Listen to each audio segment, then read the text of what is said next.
The room went silent the moment she pointed at him. Crystal chandeliers shimmered above a ballroom filled with millionaires, celebrities, and business elites attending the annual charity gala at the most luxurious five-star hotel in Chicago. Waiters froze mid-step, guests turned in their velvet chairs, cameras slowly lowered. And standing in the center of that glittering room was a man in a plain white t-shirt, worn jeans, and sneakers that looked like they had walked miles. Across from him stood Victoria Langston, the elegant general manager of the hotel, her sharp black suit perfectly tailored, her posture stiff with authority, and her voice loud enough for everyone to hear. She accused him of sneaking into an event meant for the wealthy. She called security. And before he was escorted out, the man looked at her with calm, almost painful disappointment and quietly said something no one understood at the time. He said, "I hope tomorrow teaches you what tonight could not." Security dragged him out as guests whispered and laughed. Victoria felt victorious. By sunrise, her entire world would collapse. And if you believe people should never be judged by appearances, take a moment right now to like this video, comment where you're watching from, share this story with someone who believes in kindness, and subscribe to the channel for more emotional stories that restore faith in humanity. Victoria Langston had spent her entire life trying to escape poverty. She grew up in a crumbling apartment on Chicago's South Side with a single mother who worked double shifts cleaning office buildings. Her father disappeared when she was 6 years old, leaving behind debt notices and broken promises. Victoria remembered nights when her mother skipped dinner so she could eat. She remembered classmates mocking her thrift store clothes. She remembered being told people like her never belonged in places of luxury. Those memories became fuel. Victoria worked harder than everyone around her. She earned scholarships, graduated at the top of her hospitality program, and climbed the hotel industry ladder with ruthless discipline. By age 38, she became the youngest general manager of the Grand Crescent Hotel, one of the most prestigious luxury hotels in the country. She promised herself she would never be poor again. But success changed her. The woman who once understood struggle slowly became obsessed with status. She began measuring people by watches, shoes, accents, and clothing brands. To Victoria, appearances represented discipline and worth, and anyone who looked poor reminded her of the life she had fought so hard to escape. That night was the hotel's biggest event of the year. A charity gala hosted by billionaire investors raising millions for children's hospitals. Every detail had to be flawless. Victoria moved through the ballroom like a queen inspecting her kingdom. Flowers imported from Paris lined the marble hallways. A live orchestra played softly. Diamond necklaces sparkled under the lights. Then she noticed him. He stood near the back entrance quietly observing the event. He looked completely out of place. His shirt was simple. His jeans faded. His face showed exhaustion. Yet there was something strangely calm about him. Victoria stormed toward him. Guests began watching. She demanded to know how he got inside. The man politely explained he had an appointment. Victoria laughed coldly. She assumed he was lying. The guest list had no one by his name. She accused him of trying to scam wealthy attendees. The man reached into his pocket to show paperwork, but Victoria interrupted him and ordered security to remove him immediately.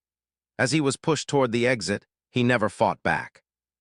He simply looked around the ballroom filled with wealthy people pretending to care about charity while humiliating someone they assumed was beneath them. Then he looked at Victoria.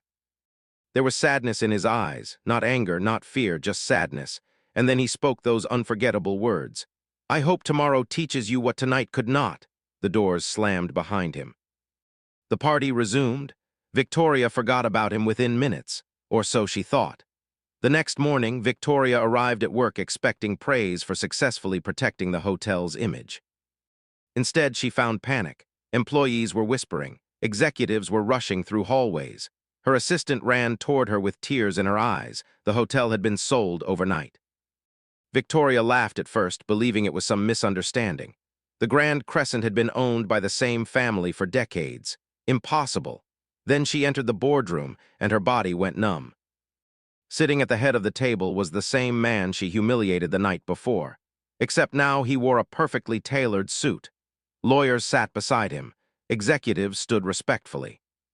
And everyone looked terrified. His name was Daniel Reed, and he was now the majority owner of the Grand Crescent Hotel. Victoria could barely breathe. It turned out Daniel was a billionaire entrepreneur who built one of America's largest hospitality technology companies. He had grown up in foster care, became homeless as a teenager, and built his empire from nothing. He was known for secretly visiting businesses he planned to acquire, often dressing simply to observe how employees treated ordinary people. Last night had been his final evaluation before purchasing the hotel, and Victoria had failed, publicly, humiliatingly. Daniel calmly reviewed security footage in front of the board. The room watched in silence as Victoria's cruel behavior played on the screen. Every arrogant expression, every dismissive gesture, every humiliating moment. Victoria wanted the floor to swallow her whole. She expected immediate termination, but Daniel surprised everyone. He said firing her would be easy, too easy. Instead, he wanted her to understand what true leadership looked like. He demoted her for 90 days. She would work in housekeeping, kitchen service, and front desk operations under strict supervision. No executive privileges, no luxury office, no private parking. If she refused, she would be permanently terminated. Victoria felt humiliated. She almost quit, but losing everything terrified her more. Her first week was brutal. She cleaned hotel bathrooms, changed bedsheets, handled angry guests, worked 16-hour shifts. For the first time in years, she saw employees she had ignored, single mothers working double shifts, immigrants sending money home, dishwashers sleeping in cars, receptionists hiding medical bills. She saw pain she once understood but had forgotten. Then she met Maria, a 60-year-old housekeeper who reminded Victoria of her mother. Maria quietly worked harder than anyone in the building. One night, Victoria discovered Maria sleeping in a staff locker room. Maria had been secretly homeless after her husband died and medical debt consumed everything. Victoria was devastated. She realized she had approved budget cuts that eliminated employee emergency housing support. Her own decisions had harmed people. That night, she cried alone in her car for hours. For the first time, success felt empty. Victoria began changing. She treated staff with respect. She covered shifts for sick coworkers. She anonymously paid for Maria's temporary apartment. She apologized to employees she had mistreated. Many rejected her apology at first. She understood why. Trust had to be earned. Weeks later, disaster struck. A major investor conference was scheduled at the hotel. During preparation, a massive plumbing failure flooded 2 floors. Guests threatened lawsuits. Executives panicked. Daniel was overseas and unreachable. The board prepared for catastrophe, but Victoria stepped up, not as a manager, as a servant leader. She worked beside janitors through the night. She personally reassigned guests. She calmed angry clients. She coordinated repairs. She served coffee to exhausted staff. And most importantly, she listened. By morning, the crisis was solved. The conference continued successfully. The board was stunned. Employees who once hated Victoria now defended her. Daniel returned days later. He reviewed everything. Then he called Victoria to the same ballroom where she had humiliated him months earlier. This time, the entire hotel staff stood there. Victoria expected another lesson. Instead, Daniel handed her a small envelope. Inside was a photo of her mother cleaning offices late at night. Victoria burst into tears. Daniel had found her mother years earlier through a scholarship foundation and learned about the sacrifices she made. He told Victoria her mother's struggles were never something to be ashamed of. They were proof of strength. Daniel restored Victoria as general manager, but under one condition: she would lead with compassion or lose everything permanently. Victoria accepted through tears. Over the next few years, she transformed the hotel. Employee emergency housing returned. Scholarships were created for workers' children. Anonymous guest kindness programs launched. The Grand Crescent became known as the most compassionate luxury hotel in America. And every year during the charity gala, Victoria personally welcomed every guest at the door, regardless of how they looked. One winter evening, she spotted a tired man wearing worn clothes entering the lobby. Years ago, she would have judged him instantly. Instead, she smiled warmly and walked toward him. She offered him dinner, a warm room, and dignity. The man burst into tears. He had been sleeping in his car after losing his job. That night changed his life, because kindness often does. Before this story ends, comment below with one word: kindness. Let's remind the world that appearances can be deceiving and compassion can save lives. Years later, when Daniel retired, he left Victoria a handwritten letter. It read, "The greatest luxury any business can offer is making people feel valued." Victoria framed those words in the hotel lobby, and every employee passed them daily.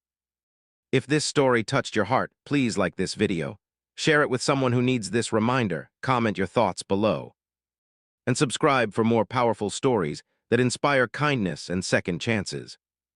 Because sometimes the person we look down on today may be the very person who changes our life tomorrow. Years passed after Victoria transformed the Grand Crescent into one of the most respected hotels in America, but one painful chapter of her life remained unfinished. No matter how successful she became, no matter how many families she helped, no matter how many employees called her the best boss they had ever had, she still carried a wound she never spoke about. Her father, the man who abandoned her mother, the man whose disappearance forced her mother to clean office buildings at night just to keep food on the table. The man she blamed for every hungry night of her childhood. Victoria had spent her entire life trying to prove she didn't need him. But pain buried for years has a way of returning when you least expect it. One cold December evening, the Grand Crescent prepared for its annual Christmas charity event. The hotel lobby glowed with golden lights, towering trees, and thousands of ornaments.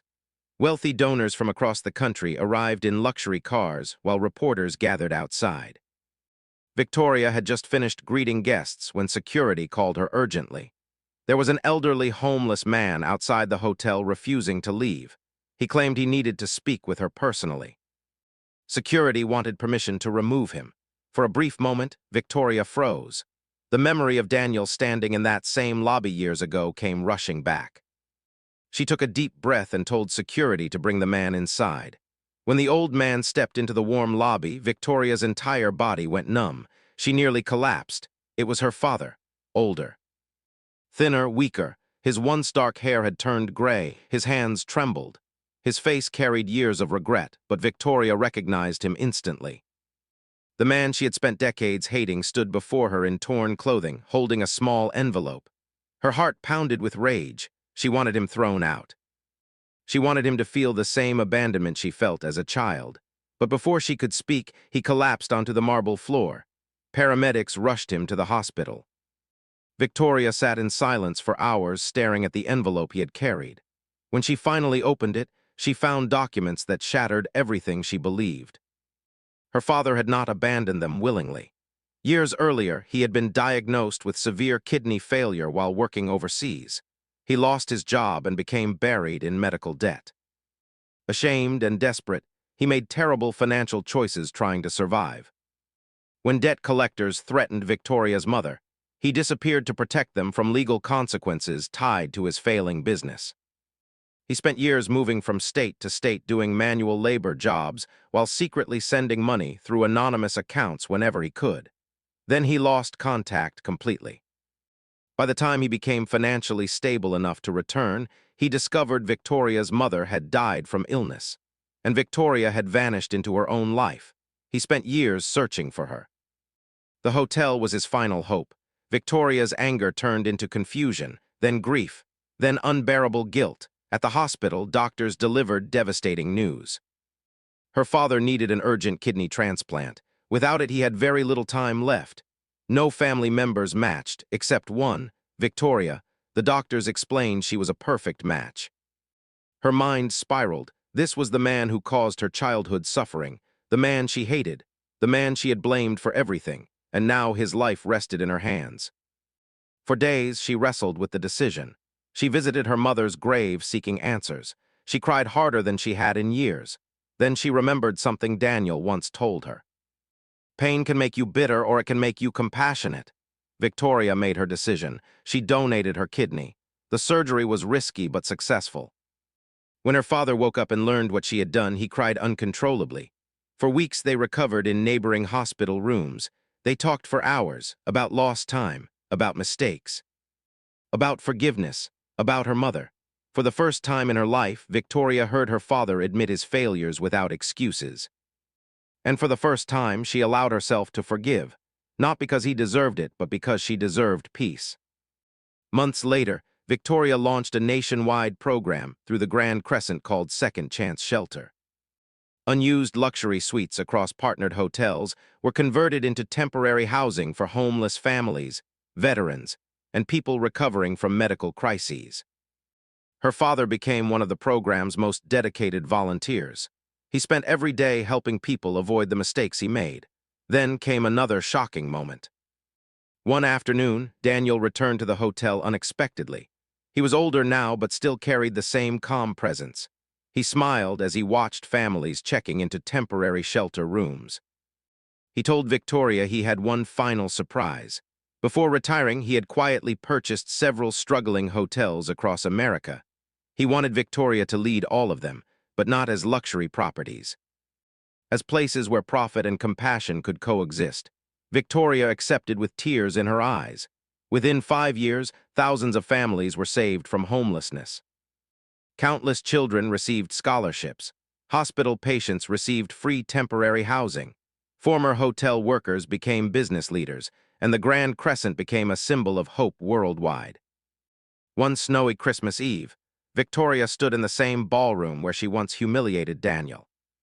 This time, the room was filled with families laughing, children opening gifts, and workers celebrating together. No billionaires, no fake charity performances, just real people. Her father sat nearby holding her young daughter. Maria, the former homeless housekeeper, now managed employee wellness programs nationwide. Daniel watched quietly from the corner with pride in his eyes. Victoria stepped onto the stage and looked around the room. Tears filled her eyes as she realized how one terrible mistake had transformed her entire life. Had Daniel chosen revenge, none of this would exist. His mercy created miracles.